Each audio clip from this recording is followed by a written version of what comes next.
တက္ကသိုလ်တက်တုန်းကကျွန်တော်ကောင်မလေးတယောက်ကိုပတ်စံနဲ့ဝယ်ခဲ့ဘူးတယ်သူကျွန်တော်နားမှာရှိနေသမျှကာလပတ်လုံးသူ့ရဲ့ကုန်ကြစည်အမှန်တမျှကိုကျွန်တော်ပဲတာဝန်ယူခဲ့တာပေါ့သူကအေးဆက်ဆက်နဲ့စတော်တဲ့ကျောင်းသူလေးပါ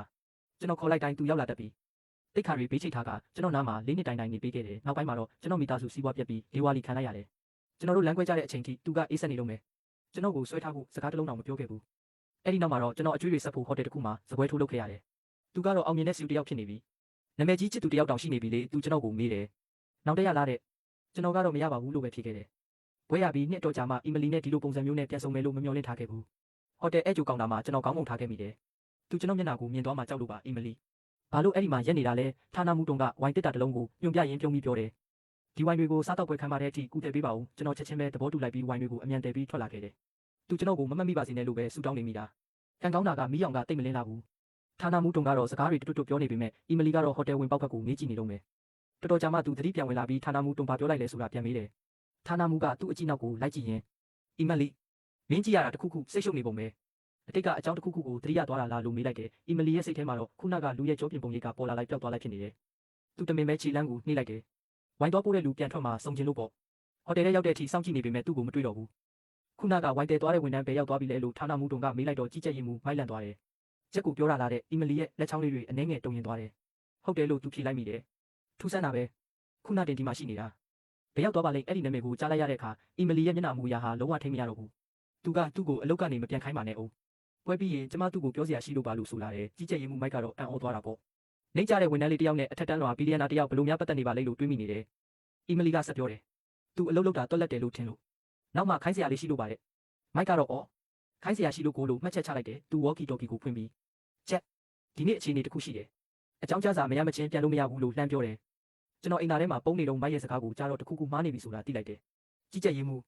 ကျွန်တော်ဒီနေ့အိမ်ပြန်နောက်ကျလို့မဖြစ်ဘူးပြက်လို့ပြန်ပြောပေမဲ့မိုက်ကစကားဖြတ်ပြောလိုက်တယ်မနေ့ပြန်အစောကြီးပြန်ချင်းပြန်လေအခုတော့မပြန်နဲ့ဦး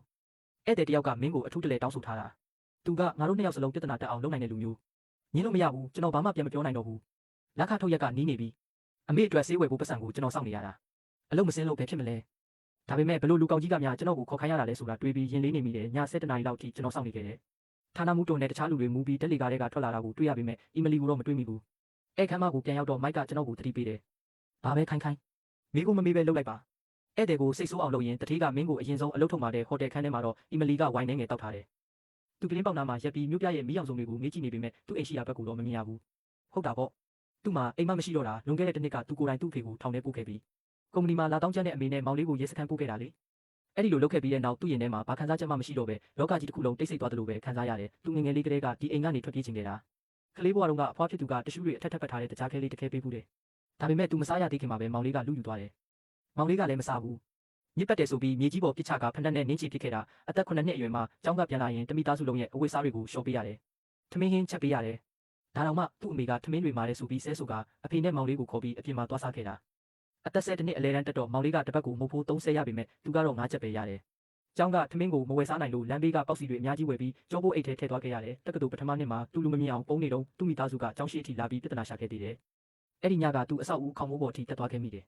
ကျောင်းကိုပြဿနာမပေးချင်တာနဲ့ပဲနောက်ထပ်တရက်လောက်ထပ်အောင်အီးတီခံခဲ့တာနောက်တစ်နေ့သူတေချောင်းကြံဖို့ရေလောင်ကန်ကိုသွားတယ်လမ်းမှာနာမည်ကြီးလူရှုပ်လေးတယောက်နဲ့ထပ်ဆောင်ခဲ့ပြန်တယ်တကယ်တော့သူအဲ့ဒီလူရဲ့ပတ်စံကိုမလိုချင်ခဲ့ပါဘူးတကယ်လို့ချစ်သူဖြစ်ခွင့်သာရှိမယ်ဆိုရင်သူအဲ့ဒီလူနဲ့ပဲရှိနေချင်ခဲ့တာကြာပါပြီအဲ့ဒီလူကအမြဲတမ်းတောက်ပနေတတ်တယ်လေဒါပေမဲ့သူပတ်စံကိုယူခဲ့တယ်အဲ့ဒီပတ်စံတွေကိုအိမ်ကိုလည်းမပေးဘူးကိုယ်တိုင်လည်းမသုံးခဲ့ဘူးသူအဲ့ဒီလူနဲ့3 နှစ်တိုင်တိုင်အတူနေခဲ့တယ်ပျော်ရွှင်မှုတွေကခဏတာပါပဲသူ့ကိုသူရောင်းကုန်ပစ္စည်းတစ်ခုလို့သိထားပေမဲ့အဲ့ဒီလူကသူ့ကိုတကယ်ပဲပစ္စည်းတစ်ခုလို့ဆက်ဆံလာတဲ့အခါမှာတော့သူတိတ်နာကျင်ရတယ်သူဘာမှမမေးရဲခဲ့ဘူးဘာမှမပြောရဲခဲ့ဘူးတဝင်းတိုးဖို့တောင်မဝင်ရဲခဲ့ဘူးအဲ့ဒီလူခဏပျောက်သွားပြီးပြန်ဆုံတဲ့အခါမှာတော့သူ့မှာချစ်သူအသေးရနေပြီဖြစ်ကြောင်းနဲ့သူ့ကိုမလိုချင်တော့ဘူးလို့ပြောခဲ့တယ်အီမလီကသူစုထားတဲ့ပတ်စံတွေအကုန်လုံးကိုထုတ်ပေးခဲ့တယ်အဲ့ဒါတွေကအဲ့ဒီလူပေးခဲ့တဲ့ပတ်စံတွေကြီးပါပဲသူပတ်စံကိုမလိုချင်ဘူးအဲ့ဒီလူကိုပဲလိုချင်ခဲ့တာဒါပေမဲ့အဲ့ဒီလူကအဲ့ဒီပတ်စံအိတ်ကိုလှည့်တောင်မကြည့်ခဲ့ဘူးအီမလီရဲ့3 နှစ်တာပေးဆက်မှုတွေဟာအဲ့ဒီလူမျက်လုံးထဲမှာဘာတန်ဖိုးမှမရှိခဲ့ပါဘူး